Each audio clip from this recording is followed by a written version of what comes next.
This is a JTP audio podcast.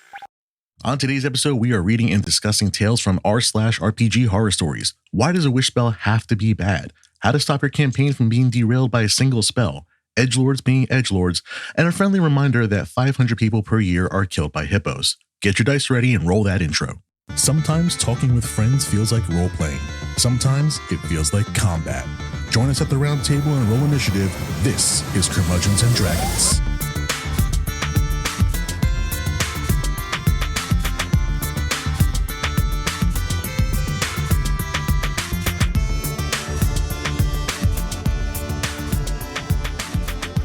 All right, hello, welcome back to another episode of Curmudgeons and Dragons. I got the round table here. Going around the table, we've got Mr. Justin Franco. How you doing, buddy? I'm good. I don't know what you're talking about, though. My table is very rectangular. It's a metaphorically round table. It's the royal round. The royal we. It's a goddamn. We're not even at the same table. My table is the floor. I'm great, Jason. How are you? I was great like 3 seconds ago, and then we started recording this show, and I'm a little less great now. I missed you guys. Miss Josey Diaz is here. Hey, how's it going, Jason? I'm fine. How are you? I am delightful. I'm sipping on my latte. A latte? A latte to get me able to function around other humanoids. The only one at this table right now not drinking a beer before noon. So yeah, I am that's why I said humanoids, not people. Yes, humanoids and us. Yep, I am the humanoid representative of this group. Thank you. Big Jack O'Connell's here too. Are any of us really here? No, actually, we're technically kind of doing that Jedi projection bullshit. That's what streaming is pretty much, yeah. We're all just a bunch of holograms, but I am here in holographic form. Technically, yeah, this is kind of like exactly what. Someone say an astral projection? Oh. You call me an asshole projection? Yeah, you heard me. What are you going to do about it? I am here and I'm ready. All right. We're going back to RPG horror stories today. We got some good stories. You guys got your stories? I'm ready. Excited. Ready to tell some stories? Let's do this thing. Let's roll initiative and get into this. We got 13 up here. 19. I don't know. Do I add my dex bonus or No? Do you have a dex bonus? I don't know. I'm pretty dexterous. Didn't we figure out our dex bonuses? That's right. We did figure out dex bonuses on the last episode. Call back. Anyway, I rolled an 8. Yeah, I rolled a 1. So. Oh, so it doesn't matter, Josie. No. Champion of the world. Jack, what you got for us? I understand. All right. So I found this story as more of a discussion horror story than anything else. And it's using something that not a ton of people in D&D have had experience with, and that is a wish spell. So the general backstory is this is a DM's point of view that one of his players basically posted. And the title is DMs Like This Are Why People Are Quitting Playing TTRPGs. So DM posts, my players used a wish spell. The GM has great latitude in ruling what occurs in such an instance. The greater the wish, the greater the likelihood that something goes wrong. Please help me figure out what goes wrong. So my players had a really tough fight this week. One of the PCs is dead. The other PCs are probably about to die. There is little hope. One of the PCs has been hanging on to a wish spell for over a year of real time. Campaign's been going on for almost 2 years. They're in Dungeon of the Mad Mage. The wish was, I wish for my whole party, including the dead PC, to be transported to Skullport. Some ideas I've had so far. Party gets teleported back, no gear, no money, no clothes. Dead body is next to them when they instantly arrive back in town. The cleric is high enough to revivify, but she won't have the components if they end up in town with no gear or money. Alternatively, the party gets transported back along with the creatures they're currently fighting. Maybe they show up back in the middle of a Xantharar's office and the dead body drops right there in the middle. A bar would work too. I'd probably let them keep their gear in that case. I have a week to come up with this too, so I thought I would seek some help, maybe even mash some ideas together. What do you folks think would be a good way to have something go wrong? That end sentence is why I picked this. Why, like, he wants something to go wrong, and I hate that about this. That's the first thing I thought of too. It's like that's a pretty benign wish, I think.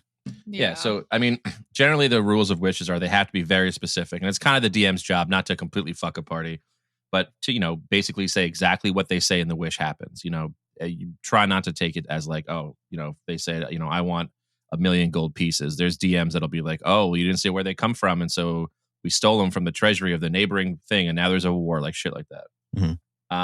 But my thing like too a monkey's is that, paw. It's yeah, exactly monkey's paw. he said, I wish for my whole party, including the dead PC, to be transported to Skullport. And the guy's already thinking, oh, well, maybe I guess then I'm going to bring the monsters too. It's not how the wish spell works. He worded it so it's just the party, the dead PC, and the location. That's it.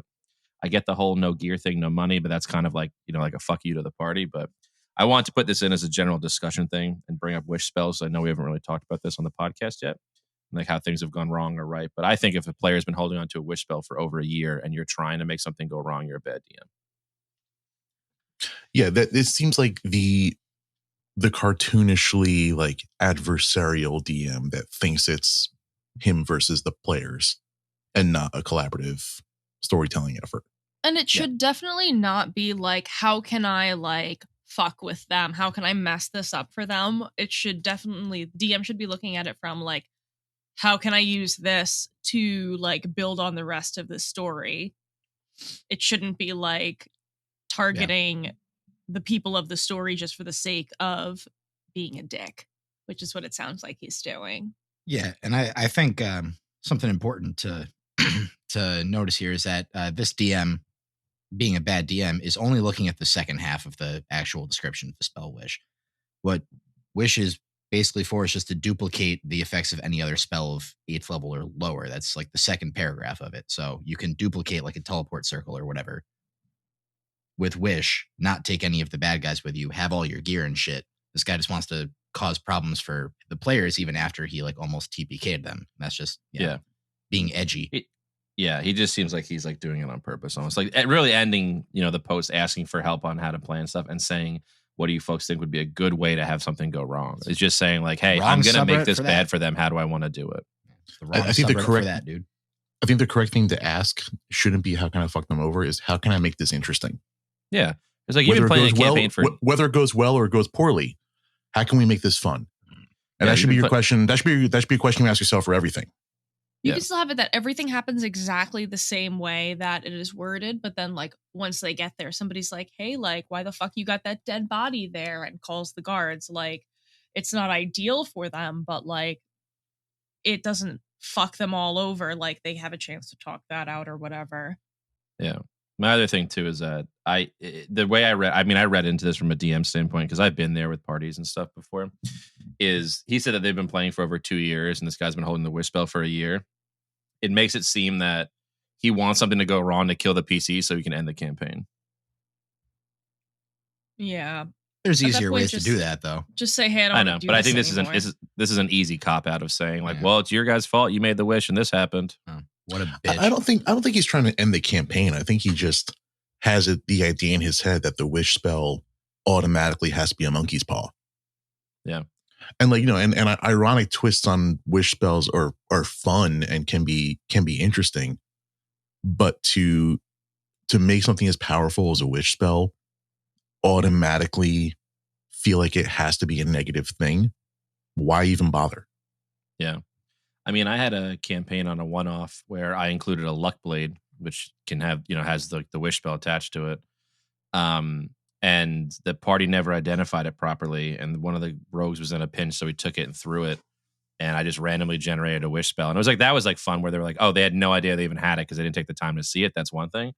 But having the wish, the party knowing you have the wish, holding on to it, and then wishing very specifically for a thing, and then having the DM be like, nah, I'm still going to fuck you guys over, bothers me. Yeah, I feel like they even did their due diligence and worded it correctly. Yeah, it's simple. They're being punished for doing it right. The whole party, the dead PC, and a location. So anywhere in that location is fine, but you're bringing just your party and the PC. And he even said, I think I'm going to bring the monsters with him too. That's not how a wish spell works. Like you're breaking part of the game just to make it harder for your players, which is stupid.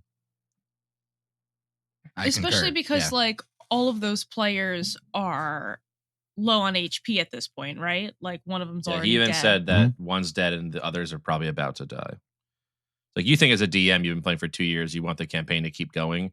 You just have the wish spell work. But if your PCs are almost dead and you're still thinking about bringing the monsters back with them, that's just bad DMing.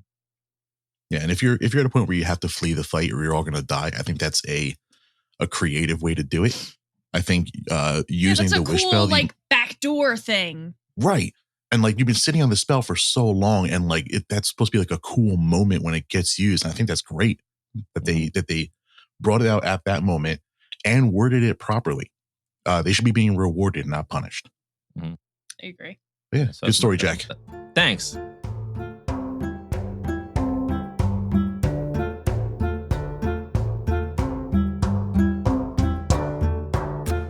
All right, we got a story here titled "He Could Have Just Said No Paladins." This is playing 3.5e decades ago. Friend says he wants to try running a campaign that he wrote. As far as I know, he has never run anything before, but okay, cool. We asked him about character limitations, and he tells us to play anything from the core book. Cool. Time to dust off the paladin. The rest of the party are 2 fighters, a wizard, and a cleric. The cleric stopped coming after the first session, but we kept on keeping on. In the first town, first level, we encounter some mean townsfolk. They're being blackmailed by a meaner townsfolk. They refuse to disclose who is blackmailing them.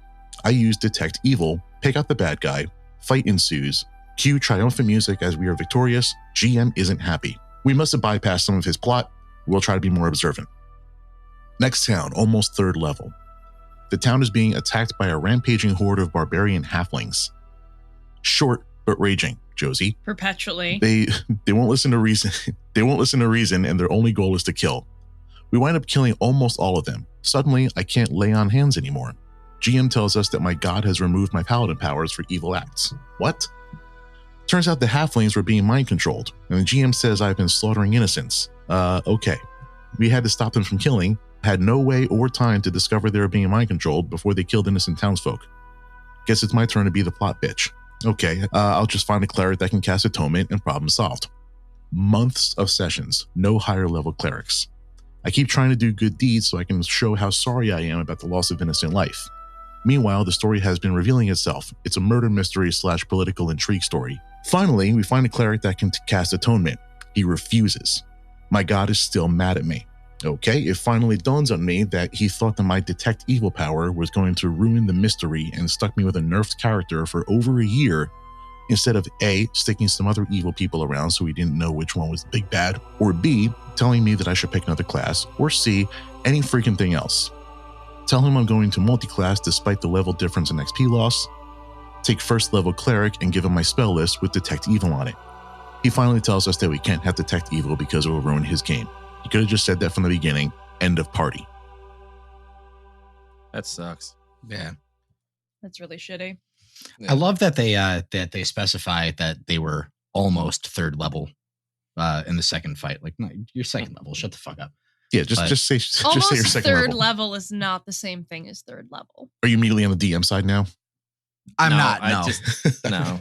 I think it's honestly, this is another, I mean, as someone who DMs more than I play, I think this is another case of bad DMing. It would be so easy to say, listen, I know you're a paladin. I'm just telling you right now, I didn't really plan for turn evil. That's on me. I'll throw some more stuff in there, but for the next couple of sections, just don't do Detect Evil, or not turn evil, Detect Evil. Yeah. Or, hey, you're going to play a paladin. I know in my story, there's like 2 or 3 very evil people that you should be able to pick out. Don't play it. Like, can you play anything else or move? It's very easy to work around that, but to, just basically make him the plot bitch for over a year. Cause I wouldn't have stuck around for more than a few months if that happened. I think a few months is generous. I think I would have been like, by the next session. Yeah, like you're looking for the cleric and it doesn't happen. And then it turns out like, oh, the guy's just being an asshole. I'd have been like, listen, like you can either figure something out or I'm gone. It's just not fun. People in the comments of the story had a couple of suggestions on how to really not change anything in the story and fix every problem that they had. So there's a sorcerer wizard level 3 spell, non-detection. Lasts for 24 hours and hides you from all detect spells, including Detect Evil. Could have just had that going. Mm-hmm. And then there's a Ring of Undetectable Alignment. It's in the Dungeon Master Guide. Yeah. So like just super easy fixes. That was just somebody that panicked and didn't know how to fix it, so didn't fix it. Well, no, I think he did know how to fix it, playing devil's advocate, is that his fix was to make the raging halflings, which were probably not mind controlled. And then he was able to say, well, I guess your deity is no longer supporting you anymore. So he's making it far more complicated to make an easy fix. He panicked and he probably said they were mind controlled and they were innocent people, because he can write that in quickly and just say, this guy was mind controlling them and you killed a bunch of innocent people and now you can't heal as well or do a lot of your paladin spells. So see you later. So now Yeah, you're he fired. couldn't quickly think of a ring of undetectable alignment, so instead he went with horde of mind-controlled barbarian halflings. Yeah, I'm saying that the halflings are probably in there to begin with, which was like a fun little like, look what I did, like fun little ragey halflings, like a bunch of Josies running at you. Right. But then That like, would just be panic. objectively terrifying. Even one or two is like that's a TPK.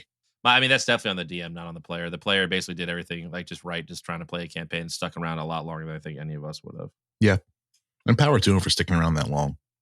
Yeah, and even trying to multi-class, like, hey, I'm gonna take disadvantage just so I can still do this. And then the guy still was like, okay, now a year later, I'm going to tell you can't, cast detect evil. There's also just there's shit you can do as the DM in the world that can be like, all right, well, yeah, so you cast detect evil and good. All right, well, there's X, Y, and Z reasons why that wouldn't work on the big bad evil guy. I mean, like I'm running Strahd in my party. Well, I just finished running Strahd. Actually, I killed all of them, but yeah, I won.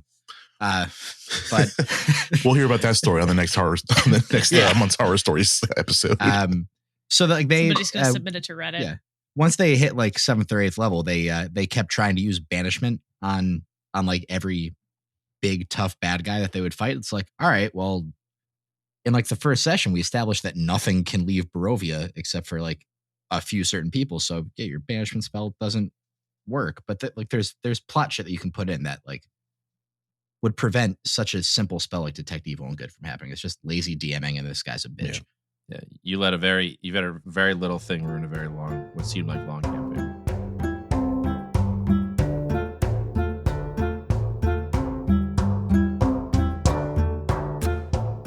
That was a good story, though. I mean, I feel like we're all just blaming the DM for stuff today. It's easy to do and fun. Sometimes it'd be like no. that. Did you ever just like sit around and just blame a DM for stuff? No, wait, I blame what? myself for stuff. I, for all the time. one, thoroughly enjoy bullying the DM. I know, and I love it, Josey. Thank you. I blame the DM is the new thanks Obama. Well, maybe the DM's into it, so joke's on you. Yeah. We'll make I blame the DM t-shirts. I'd wear that.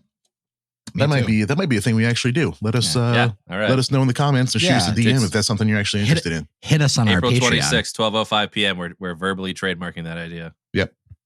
There you go. All right, who's up next? I'll get my lawyers on it. Justin, I think you're up. I believe I am. All right, so my story is called, quote, "Gotta Have That Alpha Energy," a That Guy Ooh. tutorial. I already don't like it. It's not that bad. It's just I saw this story in Reddit. douchebag. I haven't read it yet, and I cannot wait to hear this thing. It's fun. It's Oh, a sweet little Jesus. long, but I read pretty fast. So Go ahead. anyway, I am a forever DM and rarely get to play. So when my fabulous friend from the other coast wanted to start a cross-country online game, I jumped at the chance. As a DM myself, I like to be a sort of table support person to guide the session along from the other side of the screen. I find it helps the DM focus on making the best possible session they can with the stuff they prepared. This was going well. Groic, my dwarven cleric, was the first to be introduced, and I was told a few sessions down the line that my over-the-top Scottish brogue and first-person narration helped some of the other players get comfortable hamming it up with their own characters. We had a blast hacking our way through a modified Tomb of Annihilation and what ended up becoming a moderately role-play-focused style of game. The original group were all either friends of the DM or friends of friends, and we ended up with an excellent dynamic. Then, the monk and fighter had to bow out, so we opened up the group to a public looking for players. One player we got, another monk, ended up being a joy to play with. The other, well, as an aside, my fabulous friend is, like me, very much into men.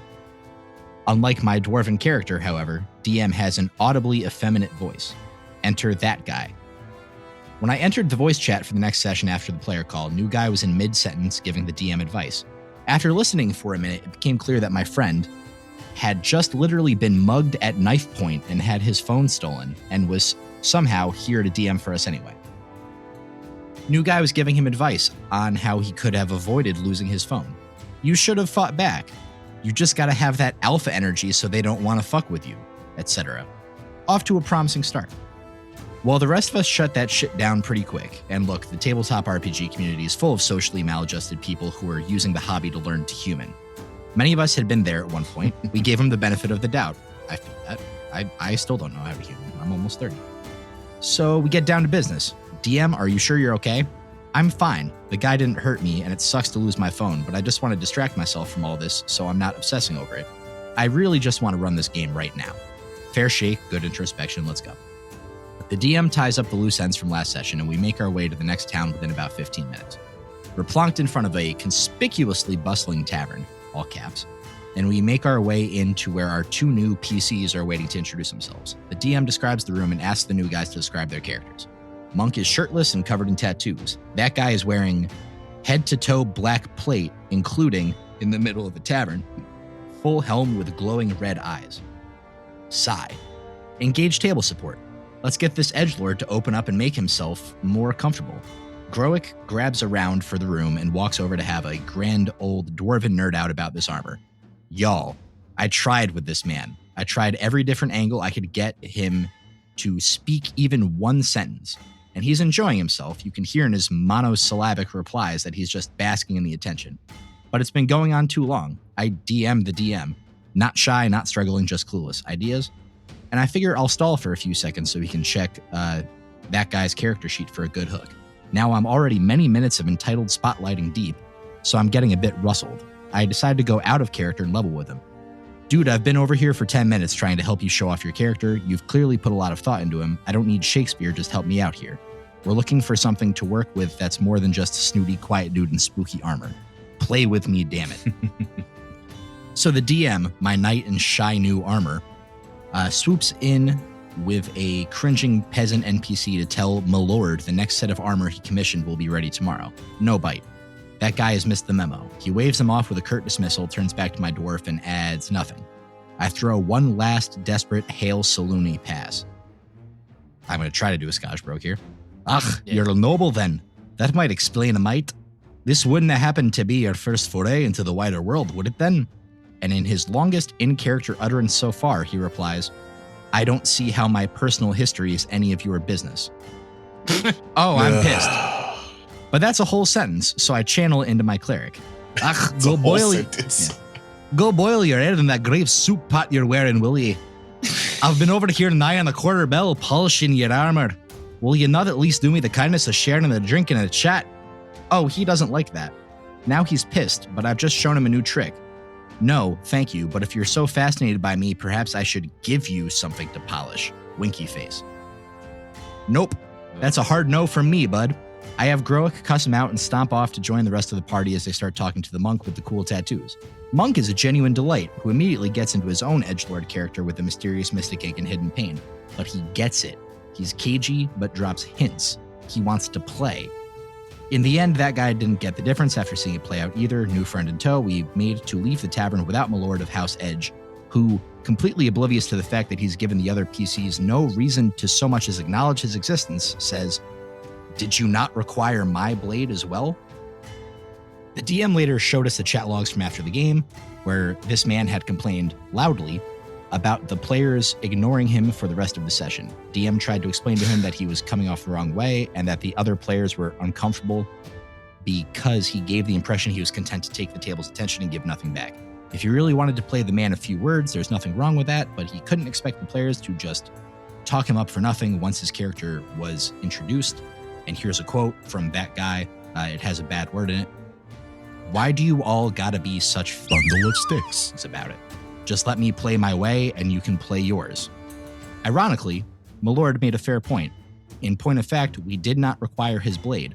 Maybe he found a sheath for it somewhere else, but somehow, I doubt it. Oh, I get what they mean by that. Yeah. What a dick. Yeah. Yeah, that's not cool. It finally wasn't the DM's fault. I Look blame at the that. player. T-shirts. Yeah, I don't think that we can blame the DM for that one, guys. I'm making a run of both shirts, and we'll see what sells. Yeah, I blame the DM and I blame the player. Dude, I've played the brooding character on one-offs because I think it's fun because I'm a very talkative, loud person, and I know that. But so it's hard for me to get a character of like few words, which is why I enjoy doing it because it gets me out of my comfort zone. And I've also played the person who's like trying to get the other people out of their comfort zones, and it's usually people who haven't played for the first time. But with how in depth this guy, donkey dynamic, it is. But with how like in depth this guy made his like character and the armor and all this cool stuff just to be a dick, and then complain that people weren't trying to play. Oh my God. Because you Right. went in game and RL to try to pull him out. And he's like, no one wants to play with me. Yeah, I don't know, man. I think you can. I blame the player wholeheartedly, but like you can chalk some of it up. Like, all right, maybe you're a first time player. You don't really know how to role play. Like, you're not getting it. You think you have like first player syndrome. You think this is more of a video game where you're just the star. That was my thought Cool. too. Yeah. But once he dropped that hard F, nah. Yeah, no, it's he like, just, no, there goes all your sympathy. Like, nah, you're just an asshole. Jason's got some editing work ahead of him. Yeah. I mean, my big thing is that I don't think that he was a first time player, honestly, because I mean, the other thing too is that he tried in game. The guy was playing. Also, I would solid like 6.5 out of 10 for the Scottish. I mean, that wasn't bad. Thank you. Yeah, I was going to say probably B do. plus at least. Yeah, I do. Yeah, okay. that's solid. Yeah, that was pretty good. Yeah. Thank you. To try to talk to him in game about it, and then in real life, be like, listen, man, like just work with me a little bit. If it's your first time, like I'm trying to play with you, to tell him to his face, like, hey, work with us, and for him to still be a dickhead like that, that's that guy's fault. You're not playing for the first time. You're trying to be like the martyr of the group. Yeah. Like if you're trying to role play and it's not working out, that's one thing. But like you went out of game to be like, listen, I'm trying to pull a story out of this. Yeah. And exactly what you said. Like he clearly spent a lot of time on it. He's got a persona in his head. It's a shitty persona, but he's got one, and just flat out refused to play along. And even that is forgivable. But to be like, no one wants to play with me. No, you're done. That's I've completely. That's ridiculous. You know I've what written he you wanted off. to be? He wanted to be the Dark Brotherhood quest line options where you don't say anything at all. Yeah. You just do all of the killing Mhm. stuff. Mhm. Yeah. They're that's just a like, little bit harder yes, I when saw you you. talk to It's people. like, but like there's other people that you have to. There's a group here. It's not just you fucking off on the mountain. That's all I have to say. Yeah, I'm just no, like it's- making Skyrim yeah, references. Absolutely. And there's a way to do that where you respond with what your character is doing out of character, but just to have nothing, just be like, all right, pay attention to me and then bring me on Right. this quest so I can do a bunch of cool evil guy shit. They He want to be wants- like, he wants wow, everyone you to- look so impressive. Will you guys do you think that he would make a good addition to our group? I want to polish something on him. Oh, God. Oh my God, Yeah, that why was- I don't mean, you that's- come and fight things for us? I Sorry. just- Oh, I honestly, That's I mean, great. that Yeah, I hated that's that. probably but what I he hate was the player- expecting. I hate the player a little bit more. I don't know, man. Like, I get why that happens, just from like growing up and the way that people like went through life, and there's a reason that people have those kind of personalities. But I feel like when you become like, because it sounds like they were pretty like like adults playing the game. Mhm. Like when you play like that, I can't see how in your head you're going like, yeah, this is going really well. Everyone seems to like be upset. Like you can see people visually upset with you, and you're still like, I'm not going to talk to anybody. Yeah. I do like that the alpha energy part really had very little, if anything, to do with the story. Yeah, it was just. Yeah, I was just I mean, like that kinda how he sets- a nice treat. started his Yeah, conversation. that with set the stage for everybody. who he was as a person, though. Now, real quick. So you said that was it the DM that kind of had like the effeminate voice? Yeah, apparently the and- DM was an effeminate gay man. And then OP was the Was one of the players was like the assistant DM, I guess, like the player that has a lot of experience that like kind of helps Okay. everyone get into role playing shit. okay. And he mentioned that he was also gay. he was also a gay man. Yes. Okay. So like, and was this is a public game? Yeah, on online, I guess. They said it was all friends, and then they had to recruit 2 new guys. So they went public with trying to recruit 2 new players. And they Okay. got the monk and And So- these so are do the you- two. So do you think this is just some stranger joining a game? yes, Here's an stranger. effeminate gay man as the DM, and then goes into straight homophobia mode. Probably. That's what I was gonna say. That'd be the Like, not assumption. only are you a bad player, you're also just a bigoted jerk. Yeah, because then he follows it up with the hard F, Yeah. and then like, that just cements your spot in the shit can of this Yeah. In the, horror in the story. fuck you universe.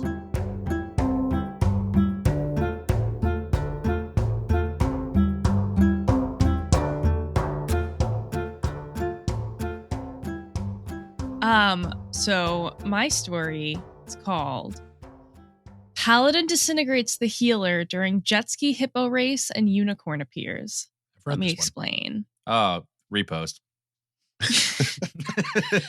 The title above is in no way an exaggeration. Last night, my D&D group witnessed the worst and best character death at the same time. There's 3 pieces of background info you should know before going into this. The healer is named Light. He's a divine soul sorcerer / celestial warlock. Although it's a min-max build, obviously nobody complains because everybody loves the heals. In RP, he's like the father figure of the group, and everyone else gets on it well with him.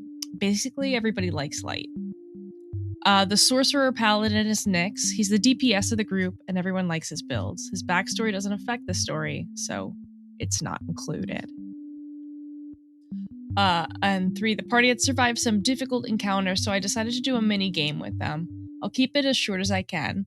They found a ranch with a bunch of rock hippos. It was all lighthearted and wholesome. The hippos were able to move through earth like fish through water. They had a unique anatomy, 6 stomachs, rock-hard skin, etc., and a bunch of eccentric old men ran the ranch. The old men invited the party to a hippo race down the mountain. I made some fairly simple rules. They made animal handling checks to move, and friendly fire was allowed. I wasn't sure how my party would react to this minigame. I hadn't done anything like it before. However, everyone was excited and really eager to do the racing. One player, jokingly I hope, said, "Hell yes, all the other campaigns are dog water compared to mountain hippos." Everyone's stoked. Running in the 90s is playing on the music bot. Can we get some of that playing in here too? Just like a little piece of that song, whatever Running in the 90s is. Yeah, how's that sound, Josey? Delightful, thank you.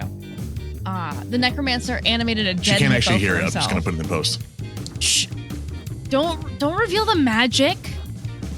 The necromancer animated a dead hippo for himself. There's a good atmosphere and everyone plans on hindering one another in this lighthearted race. The race lasts 6 seconds. Everyone gets going down the mountain. Light's in the lead, but he takes 20 damage from one of the old men. This isn't meant to kill him, it's more for comedic purposes because everybody thought the old man would be useless. The others set off and then it gets to Nyx in the initiative and everything goes downhill very fast. He tells me he would like to cast Disintegrate. Light would have barely succeeded, but Nyx was a man with a mission. He uses Bend Luck and causes Light to fail. At this point, it's almost as if he wants him dead.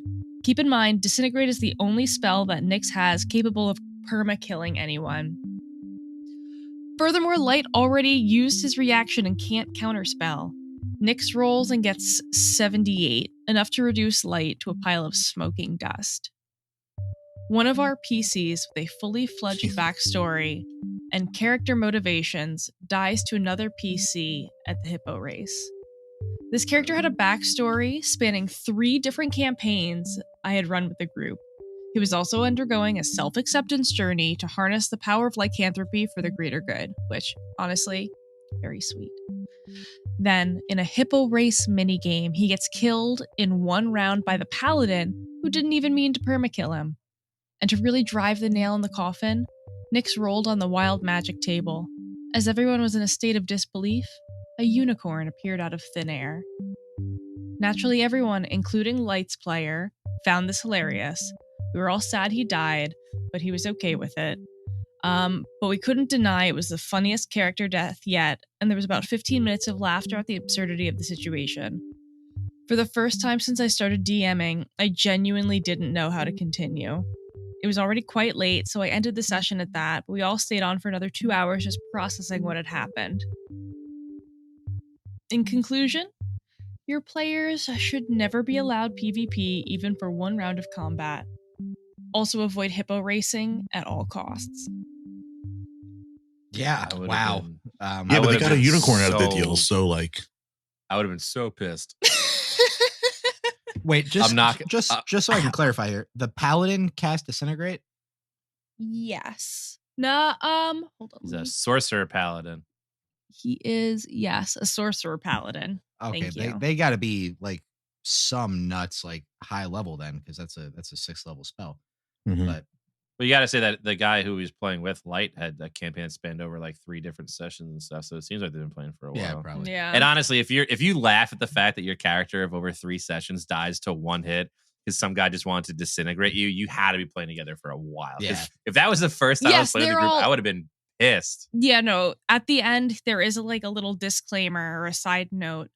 While this will have consequences in-game, it doesn't affect things out of game. I consider my group to all be close friends, and we've been playing for years. While Nyx's character got berated for the poor decision-making, there's no bad blood in the group. It's all lighthearted fun, and Light's player is already exploring new character options. We will be continuing the campaign. This is just a comedic story I thought I would share. So on top of all of My thing is that why did nobody he cast hates Disintegrate? anybody. Because he wanted to win. This horror story is bullshit. There's nothing horror about it. They like each other still. I want to know why he casted Disintegrate. Why was that the spell he Because chose he's an to asshole. throw? That's why. Because he went, If that's oh, a we're Justin like, move I've asshole. ever seen one. well, because the first thing was the Light got 20 damage dealt to him, and Nyx was like, oh, this is how we're playing the fucking game then. Okay. Yeah, but he got dealt by an NPC. That makes more sense than your own party member throwing a Disintegrate at you. Listen. There is no friendship in hippo racing. Apparently. There's none. Especially rock hippos. Things that move through the earth like fish. That was wild. I mean, I love the idea of the hippo race. So I think that's really fun. Oh, yeah. I Just think having that's like a so fun. lighthearted. They were like, we need something else to do for a little bit. Fuck it. Let's throw in a mini game. And the mini game is hippo racing. There's not enough mini games in this game. The hippo racing was cool. One of the podcasts I listened to, they had, forget what they started as, but they basically turned them into like sentient jet skis. I think they were like, and then they were like turtle based. They looked like jet skis, but they were like talking back. I don't know. There's some cool ideas for some like races and other mini games and target practice and stuff like that. I wonder how he built the hippo too. Is what I'm wondering, because you have hippos in D&D and you have GIF, but you don't have like actual rock hippos and stuff that I know of. That sounds fun though. I'm glad they're all on good terms, because I'm telling you right now, if I had a character, like if I got killed by one of you guys and I had built that character with 3 seasons and I was just like, you got killed during a rock hippo race, I'd be like, all right, cool, we're not friends anymore. See you guys later. Bye. Never disintegrate your friends.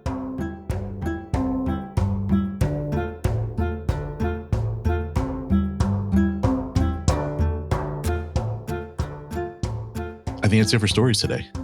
I believe I got the crit fail, so I was the last one. Yep. That's right. So that's going to wrap it up for today. But first, we have to hear from our sponsor, BlueChew.com. No, we don't. We don't have a sponsor. We'll wrap this thing up before Justin tries to before Justin tries to do free labor and give an ad to a place that's not paying us for it. I get paid in exposure, Jason. I get paid in exposure. Stop 4 people listen exposing to this show. yourself. Guys, we will see you on the next one. I believe we're doing character builds on the next episode. Yeah, when are we going to record that one? It's a real mystery what we'll be in about doing 10 now. minutes. Yeah, it's a real mystery on what it's going to be. It's going to be a real gangbuster of a time. Yep. Yeah, Ruh-roh. Dirty. we're going to solve that mystery. Yep. Yeah. Scooby. No! All right, that's it for today. See you guys later. Thanks. Bye, everybody.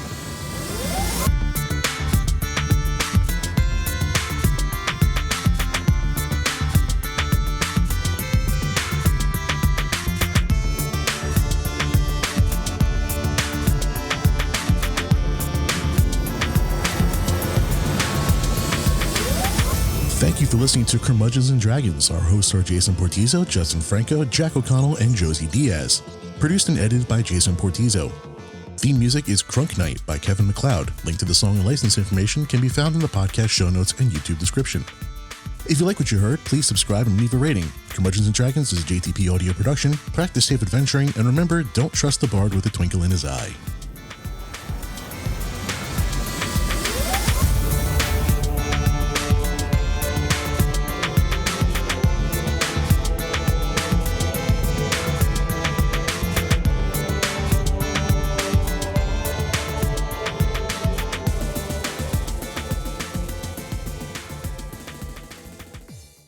This has been a JTP Audio podcast. Thanks for listening.